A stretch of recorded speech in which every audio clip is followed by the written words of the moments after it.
तो hello guys, welcome back to my channel. आज है मेरा लेवल अप का डे 9। सुबह उठ के मौसम था काफ़ी अच्छा, तो बाहर बैठ के आराम से चाय पी। उसके बाद मैं फ्रेशन अप वगैरह होके कपड़े चेंज करके बाहर आके किया योगा। तो आजकल डिसिप्लिन इस चीज़ का मेरा गड़बड़ हो चुका है योगा वाला, पर यही है, कोशिश रहती है कि जब भी पॉसिबल हो पाए तो मैं कर लेती हूँ। तो योगा करने के बाद फिर आई अंदर किचन में आके फिर सबसे पहले तो बनाया अपना जूस और करी लंच की तैयारी। और पनीर की भुर्जी बनाई मैंने लंच में मेरे लिए। बाकी सब के लिए तो मम्मी चटनी वगैरह कुछ बनाने की कह रहे थे। और ब्रेकफास्ट आजकल सॉर्टेड है ही, ओट्स का शेक पी लेती हूँ तो वो ठीक है, मेरा टाइम भी बच जाता है। फिर ब्रेकफास्ट भी कर लिया था मैंने। उसके बाद मैं आई ऊपर छत पे, सारे कपड़े सुखाए जो कल शाम को धोए थे, क्योंकि वो सारे के सारे ही गिल्ले पड़े थे। उसके बाद नहा धो के बैठी पढ़ने में, और उस टाइम पे आ गई बारिश। इतनी तेज़ भी नहीं आई पर लग रहा था तेज़ आएगी, तो सारे कपड़े नीचे उतार के लेके आए के अंदर रखे। थोड़ी देर में फिर से धूप आ गई, फिर इनको फिर से बाहर इधर ही डाल दिया था, फिर बालकनी में ही। बारी तो हिम्मत थी नहीं जाने की ऊपर। उसके बाद कहीं जाके मैंने आज का पहला मॉक लगाया। आज सुबह नहीं लगा पाई थी क्योंकि थोड़ी लेट उठी थी, और फिर योगा भी किया था तो वो टाइम वहाँ यूटिलाइज़ हो गया। और कभी कभी काम ऐसे बिखर जाता है ना, जैसे अब ये कपड़ों की वजह से भी मेरा काफ़ी टाइम बीच में चला गया। तो अब इस टाइम पे फाइनली लगाया एक मॉक। और ये देखो, रीजनिंग का तो 7 मिनट रहती है, अभी पूरे सेक्शन कंप्लीट हो गया है। एक क्वेश्चन रहता था, वो भी लास्ट में मैंने आराम से टाइम देके कर भी लिया कंप्लीट। फिर किया क्वांट्स का शुरू। हर बार की तरह वही 67 अटैम्प्ट हुए हैं, 62 मार्क्स आए हैं, मतलब पूरे 4 गलत हैं। फिर कॉलेज सॉल्यूशंस थोड़ा बहुत एनालिसिस करने के लिए तो देखा, एक तो रीजनिंग में गलत था, 3 क्वांट्स में गलत थे।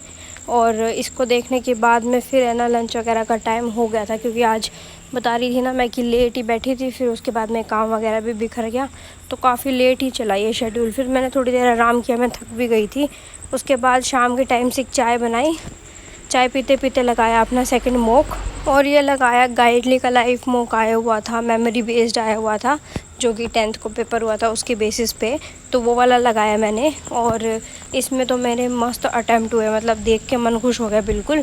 80 आउट ऑफ 80 अटैम्प्ट हुए इसमें मेरे। और उसमें भी क्वांट्स में लास्ट में 2-4 मिनट बची गई थी, जिसमें मैंने लास्ट के 2-3 क्वेश्चन बहुत मतलब आराम से तसल्ली से कर दिए, जो कि मेरे को थोड़े बहुत डाउट लग रहे थे। और फिर ये कंप्लीट करके सबमिट किया, तब देखा 77 मेरे ठीक थे, तो मतलब 76.25 मार्क्स आए थे। तो इसको देख के तो मैं बहुत ही खुश थी कि चलो ये परफॉर्मेंस अगर पेपर में हो जाएगी तो मज़ा ही आ जाएगा। ऑल्सो ये व्लॉग मतलब आरबी क्लर्क से पहले गायब, तो मेरा पेपर हो चुका है। तो ये है 13 अगस्त का। फिर ये मॉक लगा के इसको एनालिसिस की तो थी नहीं ज़रूरत, शाम का टाइम हो गया था। इस टाइम पे मैं उठ गई थी, और कुछ पढ़ने वगैरह का तो ख़ास मूड था नहीं वैसे भी, तो सोचा कुछ और काम का ही काम कर लेते हैं। तो फिर मैंने थोड़ी बहुत ग्रूमिंग करी, आईब्रोज़ वगैरह करनी थी, काफ़ी टाइम हो गया था तो ये सब किया। फिर थोड़ा सा फेस पे एलोवेरा जेल से मसाज करी, और उसके बाद आई किचन में। अर्ली डिनर करना था तो अपने डिनर के लिए बनाई थोड़ी सी खिचड़ी, और फिर डिनर करके आ गई थी नीचे वॉक करने। ये कोशिश मैंने इसीलिए करी ताकि मैं शाम को वॉक जो करती हूँ और डिनर के भी बाद मेरे को वॉक करनी होती है, तो वो दोनों सेम ही हो जाए, मतलब कि मैं जल्दी खाना खा के और वॉक कर लूँ, ताकि डबल टाइम मेरे को यूटिलाइज़ ना करना पड़े इस चीज़ का। और वैसे भी अर्ली डिनर करना हेल्दी है। तो जब तक मेरी खिचड़ी बन रही थी तब तक मैंने बैठ के एक मॉक और लगा लिया था। तो 20 ही मिनट की बात थी, इतनी देर वैसे भी खाना बनने में लग जाती, तो फिर मैंने सोचा टाइम वेस्ट नहीं करते हैं। क्वांट्स का सेक्शनल मॉक लगाना था, मैंने वही शुरू कर दिया, तो फटाफट इसको किया कंप्लीट। 31 इसमें मेरे अटैम्प्ट हुए 40 में से। और टाइम मतलब ख़त्म होने वाला था, तब एक पज़ल कह रही हूँ मैं भी, एक मैंने DI छेड़ रखी थी जो कि केसलेट थी, और उसके है ना मैंने क्वेश्चन सॉल्यूशन पूरा कर रखा था यहाँ पे। बस मेरे को उस टाइम पे ऐसा लग रहा था कि ये शायद यहाँ से ऐसे नहीं होगा, पर मैंने जो किया था वो ठीक था। फिर बाद में मैंने जो इसके अकॉर्डिंग क्वेश्चंस किए थे वो सारे ठीक निकले, तो फिर कोई बात नहीं, चलो ये तो। फिर डिनर करके आई नीचे, कर ली थोड़ी देर वॉक, और उसके बाद रात को थोड़ा बहुत करंट अफेयर्स याद किया मैंने। और ये देख लो, वहाँ से इसको पता चल गया था मैं यहाँ पर खड़ी हूँ, इसलिए ऐसे देखा जा रहा था। बस वेट थी कि मैं कुछ और करूँ या कुछ बोलूँ और इसको कंफर्म हो जाए कि खड़ी है।